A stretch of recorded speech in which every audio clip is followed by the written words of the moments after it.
À Erbil, capitale du Kurdistan irakien, ces hauts murs abritent le siège des services antiterroristes. C'est là que nous rencontrons Samir, 23 ans.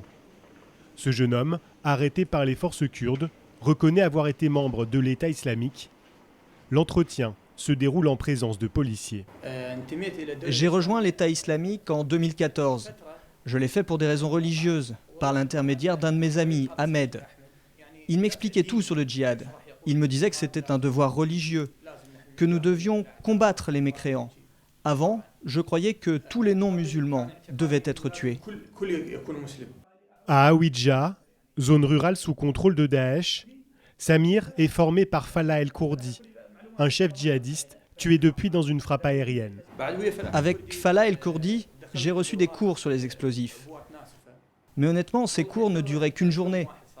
C'était Falah El-Kourdi, le professeur. Il nous expliquait sur des photos et il avait des produits qu'il mettait sur la table. Il nous expliquait qu'en mélangeant ça et ça, on fabriquait une bombe pour un attentat suicide. Très vite, depuis Hawidja, Samir est infiltré en zone kurde, à Kirkouk, pour participer à une cellule terroriste de Daesh. Un mois après être arrivé à Kirkouk, un de mes chefs m'a dit « J'ai quelqu'un qui est prêt à être kamikaze. Je vais te l'envoyer et il va rester chez toi. » Je suis allé chercher cet homme. Là, on m'a dit « Tu dois rencontrer quelqu'un d'autre dans la zone industrielle de Kirkouk. Il va apporter des explosifs pour l'attentat suicide et prendre en charge le kamikaze. »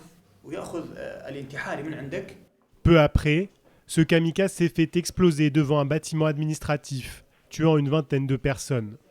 Samir sera lui arrêté alors qu'il préparait, selon les services kurdes, un autre attentat à Erbil.